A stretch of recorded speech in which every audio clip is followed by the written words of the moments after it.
हमारे जमाने में शादी से पहले लड़की नहीं दिखाते थे। पहली बार अकल की बात करी सरदार तुमने। तू फिर बीच में बोला। देख बेटा, बीच वाले की हालत बहुत खराब होती है। नहीं, मैं ट्रेन से आ रहा था। हाँ, तो वो दो आदमियों में झगड़ा हो गया। एक बोला ऐसा मुक्का मारूंगा तेरे 32 दांत बाहर निकाल लूंगा। दूसरा बोला मैं ऐसा मारूंगा 64 निकाल लूंगा। ऐसा तीसरा बैठा था। बोले यार गिनती सही कर, दांत 32 होते हैं, तू 64 कहाँ से निकाल लेगा? वो बोला मुझे पता थी तू बीच में बोलेगा, मैंने तेरे भी गिन लिए। ओ भाई, अरे यार क्या डिस्टर्ब मत करो भाई, प्लीज भाई भाई भाई दो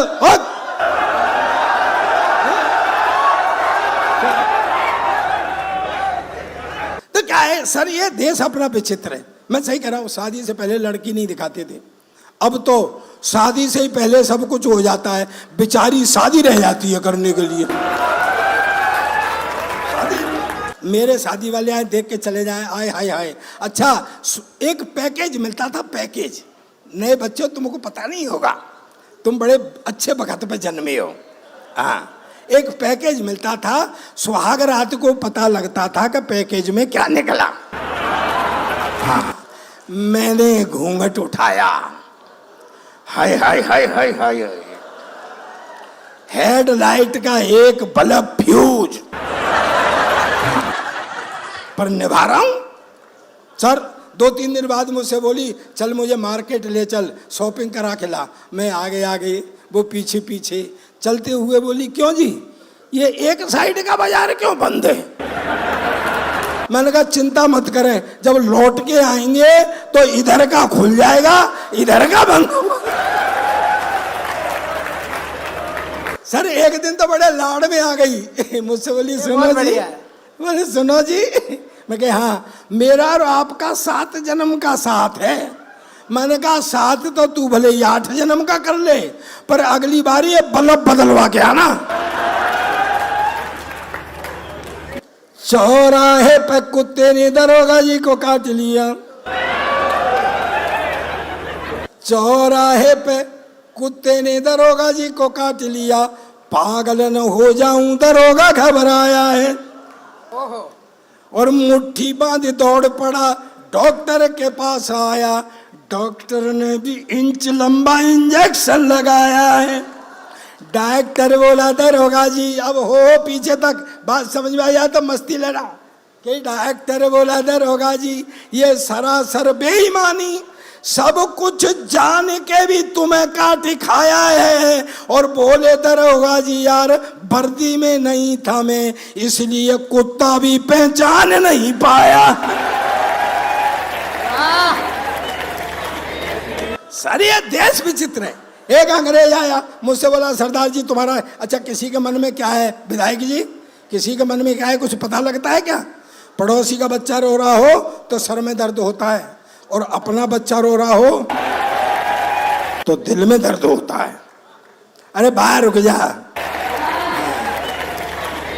बेटा, अपनी बीवी रो रही हो तो सर में दर्द होता है।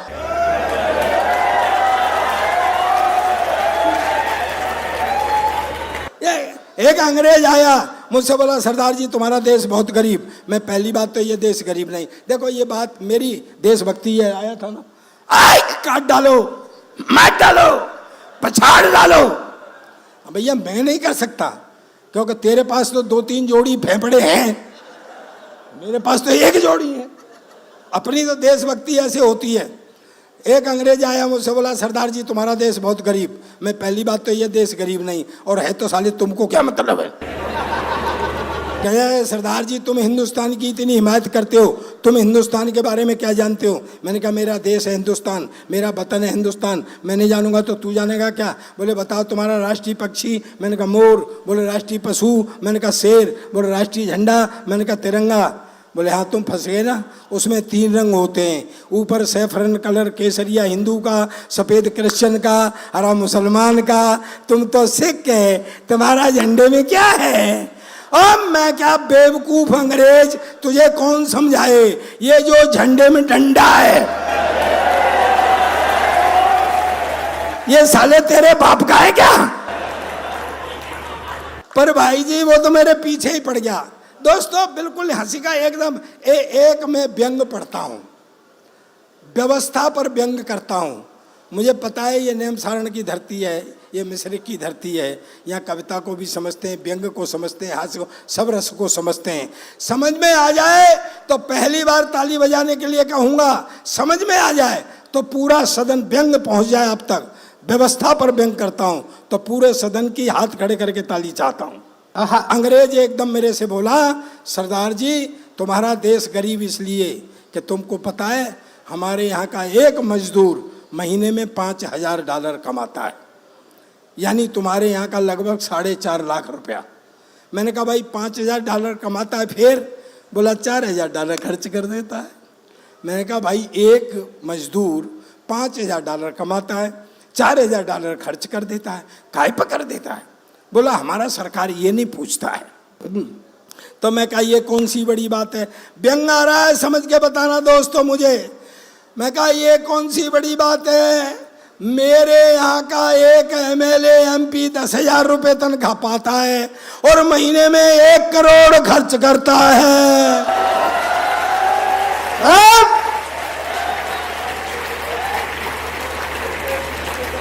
तालियां तो अब उठाना सदन। अंग्रेज एकदम से उचट गया, बोले वाट, 10,000 रुपये तनख्वाह, 1 करोड़ खर्च करता, कहाँ से लाता? मैंने कहा हमारी भी सरकार नहीं पूछती है।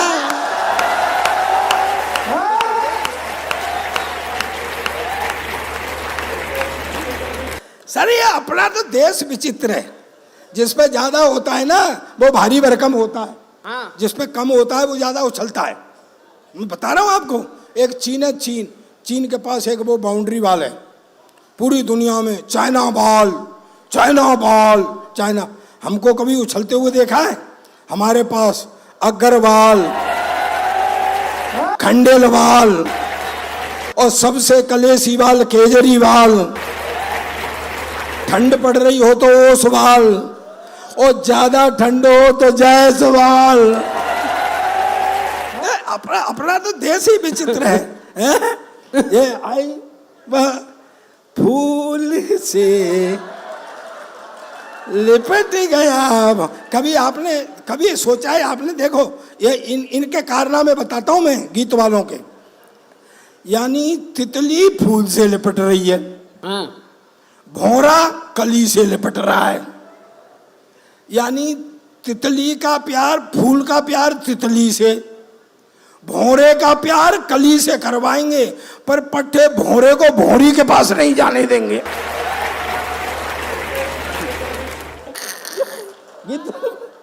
देखा है? ये अपना देश विचित्र है। वो अंग्रेज छूट गया यार मेरे हाथ से।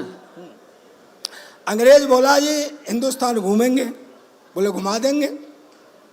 दोस्तों ठंडे मत पड़ो, व्यवस्था बिगड़ने लगती है तब सरदार को सौंपी जाती है।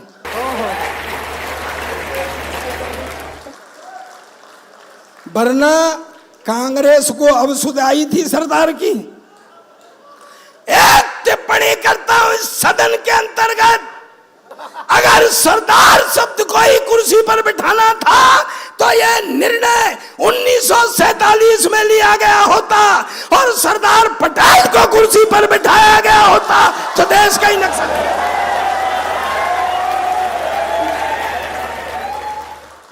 तुम तो रहने दो, तुम रोज बज रहे हो फिर भी बेशर्माई से कुछ न कुछ कहते रहते हो। अच्छा तेरे में कितनी अक्ल है बता? अकल क्या है? देख तुझे अकल बताता हूँ, तू MP का रहने वाला है ना। अच्छा तेरे में कितनी अकल है? तेरे में कितना दिमाग है? नहीं कितना दिमाग है तेरे में? मेरे से ज्यादा। तेरे अंदर टोटल जितना दिमाग है ना उतना तो मेरा खराब रहता है।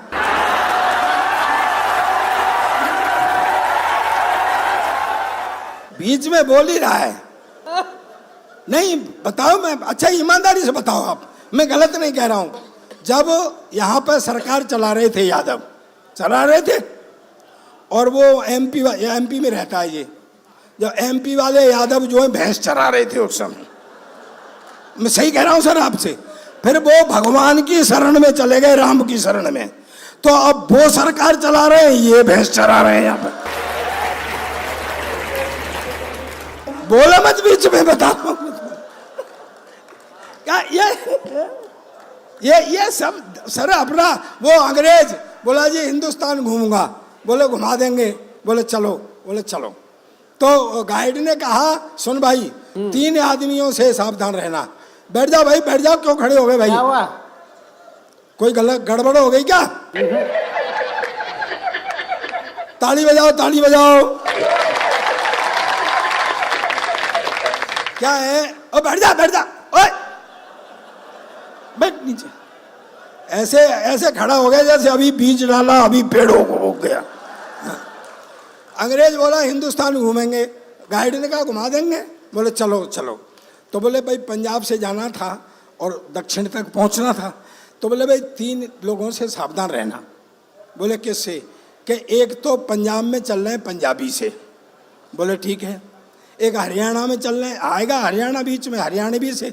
और एक यूपी वाले से जरूर सावधान रहना, बोले ठीक है चलो।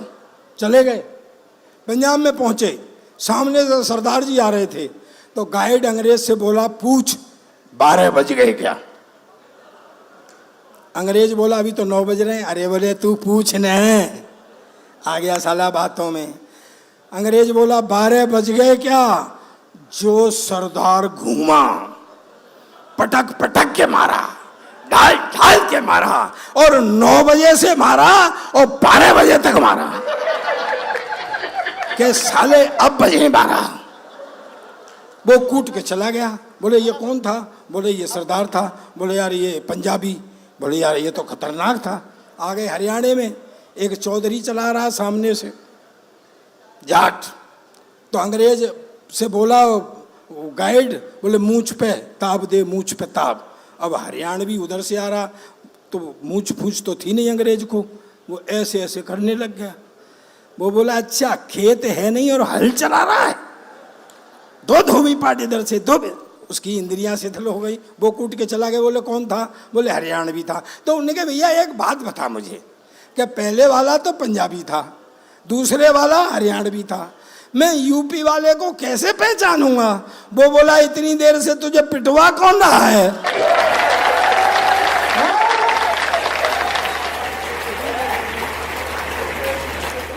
चलिए मैं आपको लास्ट में एक 4 पंक्तियां सुनाता हूं। मेरे छोटे भाई ने बहुत अच्छा पढ़ा, विधायक जी। मैं आपको, और वो कहाँ है, चेयरमैन कहाँ है भाई? अरे यार तो मुझे पता है सब भीतर की बात। चेयरमैन नहीं हो, चेयरमैन पति हो।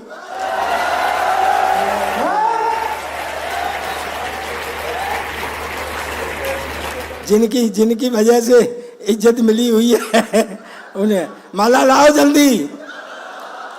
हाँ नहीं, कई बात और है भीतर की, वो भी बता दूंगा।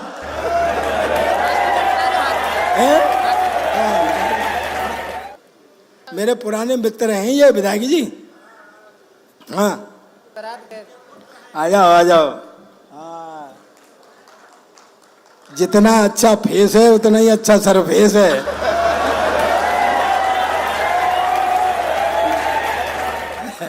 मैं तो इनकी शादी में गया था, आप भी तो थे विधायक जी। ओ वो मर गए विधायक जी। हाँ कह रहे हैं यार, भगवान कसम देश में झूठों की भी कमी नहीं है।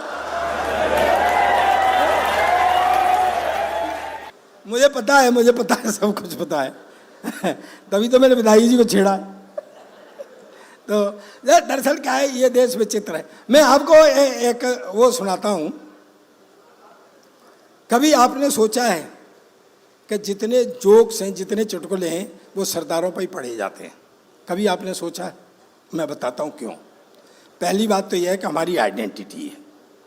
भाई कोई आके कहे एक आदमी था तो क्या फिगर बनेगी, लेकिन जैसे ही कहता है एक सरदार था तो एक फिगर बनती है।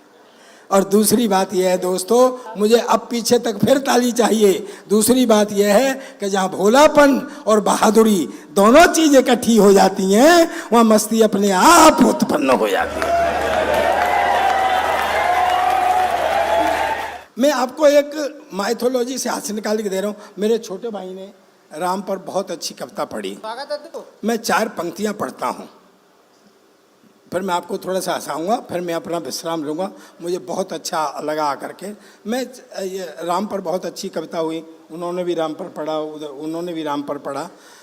एक बात कहना चाहता हूँ, आज सच्चाई मेरी नई पीढ़ी समझेगी। दोस्तों, मैं इतिहास का विशेषज्ञ हूँ, इट इज़ फैक्ट। मैंने 65 देशों की यात्रा की है। मैं हिस्टोरिकल बैकग्राउंड पर लिखता हूँ, मेरी लिखी हुई पुस्तकें टेक्स्टों में हैं। इतिहास से मैं आपको एक चीज़ निकाल करके देता हूँ। हम कोठारी बंधुओं को कहते हैं कि राम मंदिर के लिए सबसे पहला बलिदान उन्होंने दिया। उनका बलिदान इस युग का पहला था। मैं आपको बताता हूँ इतिहास से। सन 1818 हमारे यहाँ पर शिलेश बैठे हुए हैं, तुम भी पढ़े लिखे लग रहे हो सर। मैं बता रहा हूँ, सन 1818 हमारे यहाँ, कभी आपने देखा होगा गुरुद्वारे गए हों या आपने देखा होगा निहंग होते हैं, वो जीवन भर कुंवारे रहते हैं, सेवा करते हैं पंथ की, राष्ट्र की। सन 1818 में बाबा फकीर सिंह निहंग के नेतृत्व में निहंगों ने इसको अपने कब्जे में लिया। जो विवादित ढांचा था, जो बाद में तोड़ा गया, उस विवादित ढांचे को सन 1818 में अपने कब्जे में लेकर के उस पर गुरुमुखी में लिख दिया था, जय श्री राम। दोस्तों, 27 आदमियों को अरेस्ट किया गया था, 27 निहंगों को अरेस्ट किया गया था। उस समय दोहरी व्यवस्था थी यहाँ पे, ईस्ट इंडिया कंपनी और मुगलिया सल्तनत। उन पर मुकदमा चला 27 पे, 20 को आजन्म कारावास और 7 को फांसी दे दी गई थी। उस विवादित ढांचे के लिए, राम मंदिर के लिए सबसे पहले बलिदान देने वाले वो 7 निहंग थे, जिन्होंने फांसी पर लटक करके अपना बलिदान दे दिया। मैं पढ़ता हूँ इस बात को, 4 पंक्तियां पढ़ता हूँ। दोस्तों, अगर मेरी नई पीढ़ी मेरा मैसेज ले ले, नई पीढ़ी, लोग कहते हैं हिंदू मुस्लिम सिख ईसाई आपस में सब भाई भाई, मैं इस नारे का विरोध करता हूं। मैं कहता हूं इसमें से सिख को निकाल देना चाहिए। ये नारा होना चाहिए हिंदू मुस्लिम और ईसाई आपस में सब भाई भाई, क्योंकि सिख तो इस हिंदू परिवार का वो बड़ा बेटा है। कभी तिलक लगा के तलवार हाथ में दे दी, देश धर्म की रक्षा का भार सौंप दिया। तब आपने 4 पंक्तियां पढ़ता हूं, समझ में आ जाए तो आप खड़े होकर के भी मेरा समर्थन कर सकते हैं मेरी पंक्तियों का। सुने कि धर्म एक जीवन पद्धति है, धर्म एक जीवन पद्धति है जिस पर मानव चलते हैं। मैं सिख हूं, ठीक है, मैंने बताया ना कि धर्म एक जीवन पद्धति है जिस पर मानव चलते हैं। केवल धर्म बदल देने से पुरखे नहीं बदलते हैं।